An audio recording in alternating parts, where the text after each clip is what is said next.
Hello everyone. Haryana ग्राम सचिव का जो 9 तारीख को मॉर्निंग की शिफ्ट में पहला पेपर हुआ है, तो उसके अंदर जो हमारे कंप्यूटर के क्वेश्चन हैं, तो हम इस वीडियो के अंदर उनको सॉल्व करेंगे जल्दी जल्दी।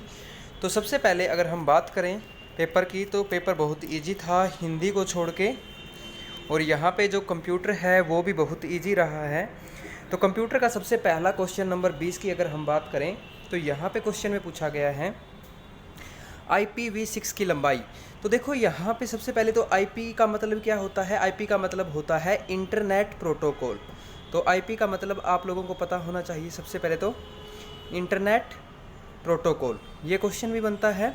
और V6 का मतलब है यहाँ पे वर्जन 6, तो V6 यानी कि वर्जन 6। तो पहला क्वेश्चन तो आपका ये बन जाता है। दूसरा क्वेश्चन बन जाता है ये IP एड्रेस होता है, ये कितने टाइप का होता है। तो ये दो टाइप का है, एक IPv4 होता है और एक होता है आपका IPv6।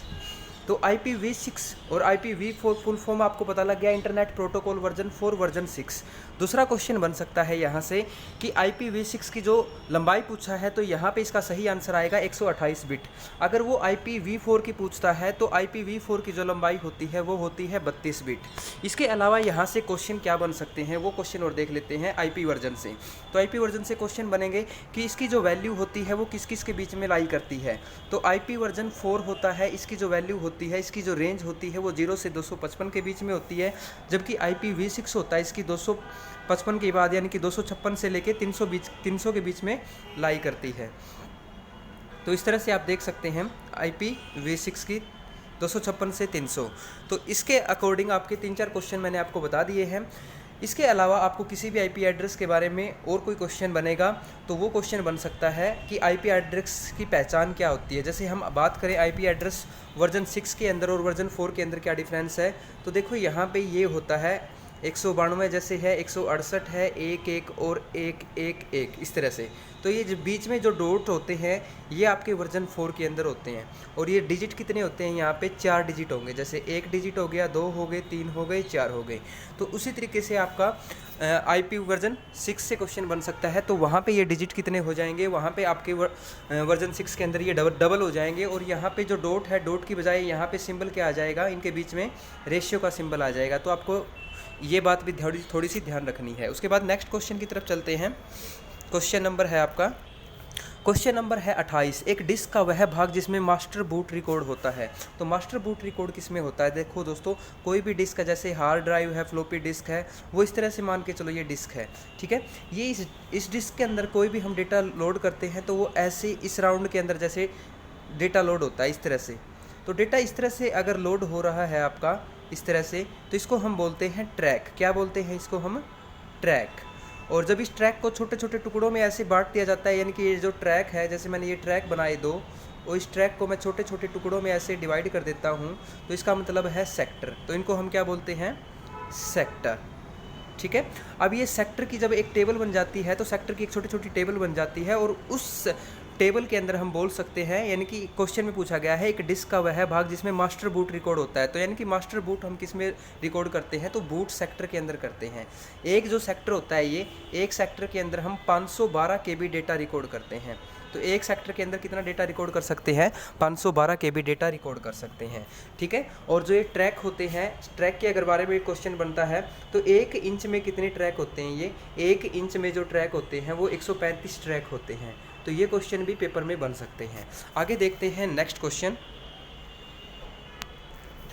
यहाँ पे बताना था कंप्यूटर की जो यूनिट है वो रिप्रेजेंट करनी थी, सबसे बड़ी यूनिट क्या है। तो मैं आपको पूरी की पूरी सीरीज में बता रहा हूँ। सबसे छोटी कंप्यूटर की जो यूनिट होती है वो होती है बिट। बिट के बाद क्या होती है आपकी, निबल। बिट के बाद होती है निबल, और निबल के बाद होती है बाइट, ठीक है, बाइट। यानी कि 1 बिट, यानी कि 4 बिट से क्या बनता है आपका, एक निबल बनता है 4 बिट से, और 8 बिट से आपका एक बाइट बनता है। 8 बिट से एक बाइट बनता है। इतना क्लियर है। उसके बाद आगे देखो, मैंने अभी 3 चीज़ें बताई। बिट के बाद आ जाएगा आपका निबल, निबल के बाद आ जाएगा आपका बाइट, बाइट के बाद आ जाएगा आपका किलोबाइट, और किलोबाइट के बाद आता है आपका मेगाबाइट, और मेगाबाइट के बाद आता है आपका गीगाबाइट, और फिर आता है आपका टेराबाइट। टेराबाइट के बाद पूछे तो हेक्साबाइट, टेराबाइट के बाद सॉरी पेटाबाइट, पेटाबाइट आएगा टेराबाइट के बाद, फिर हेक्साबाइट आएगा, हेक्साबाइट। तो इस तरह से आगे आपका चलता जाएगा। फिर आएगा आपका जोटा बाइट, योटा बाइट, और योटा बाइट के बाद में आपका आएगा ब्रोंटो बाइट, और सबसे बड़ी यूनिट जो होती है वो होती है जियोप बाइट। सबसे बड़ी यूनिट क्या होती है? GEOP, जियोप बाइट। तो देखो bit nibble byte, bit nibble byte, फिर किलोबाइट, मेगाबाइट, गीगाबाइट, टेराबाइट, आगे वाले पेपर में पूछा जा सकता है। अब यहाँ पे जो आंसर रहेगा हमारा वो देखो यहाँ पे क्या है, किलोबाइट से बड़ा क्या हो गया? मेगाबाइट। किलोबाइट से बड़ा हो गया भाई मेगाबाइट, और मेगाबाइट से बड़ा गीगाबाइट, और सबसे बड़ा यहाँ पे क्या हो जाएगा? टेराबाइट। ठीक है, ये आंसर रहेगा। फिर आगे देखते हैं नेक्स्ट क्वेश्चन। नेक्स्ट क्वेश्चन है इंटरनेट पर सर्वरों के बीच ईमेल भेजने के लिए प्रयुक्त प्रोटोकॉल। यानी कि जब हम इंटरनेट के माध्यम से कोई ईमेल भेजते हैं तो वो हम कौन सा प्रोटोकॉल के जरिए भेजते हैं, तो इसके बारे में क्वेश्चन बना है आपका। तो यहाँ पे पहला ऑप्शन जो है आपका simple mail transfer protocol, SMTP, simple mail transfer protocol. तो आपको थोड़ा सा ये याद रखना है। इसके अलावा जैसे कुछ फुल फॉर्म बन जाती है आपकी TCP/IP, ट्रांसमिशन कंट्रोल प्रोटोकॉल या इंटरनेट प्रोटोकॉल। एक होता है UDP, यूजर डेटा प्रोटोकॉल। और जब हम ये मेल तो हम भेजने के काम करते हैं, लेकिन मेल को जब रिसीव करते हैं तो वो क्या होता है? Post office protocol, POP, post office protocol. तो इस तरह से आपके ये क्वेश्चन भी अगले एग्जाम के अंदर बन सकते हैं। इसके अलावा नेक्स्ट क्वेश्चन देखते हैं। नेक्स्ट क्वेश्चन है आपका MS एक्सेल से। तो MS एक्सेल के अंदर जो वर्कशीट होती है, वर्कशीट को हम किस किस नाम से बोलते हैं? तो वर्कशीट का जो अन्य नाम होता है, वर्कशीट को हम बोलते हैं सेपरेट सीट।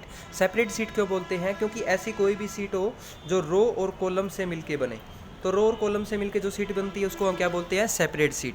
अब देखो ये सेपरेट सीट के बारे में क्वेश्चन बन जाता है, तो आपका क्वेश्चन ये भी बन सकता है कि इसके अंदर डिफ़ॉल्ट कितनी वर्कशीट होती हैं। जब इसको ओपन करते हैं डिफ़ॉल्ट वर्कशीट कितनी होती है, तो वर्कशीट डिफ़ॉल्ट आपकी 3 होती हैं, और वर्क बुक पूछे तो 1 होती है। ठीक है, तो डिफ़ॉल्ट वर्कशीट कितनी होती है? अगर आपके से पूछे MS ऑफिस 7 में कितनी होती हैं, तो आपकी 3 होंगी।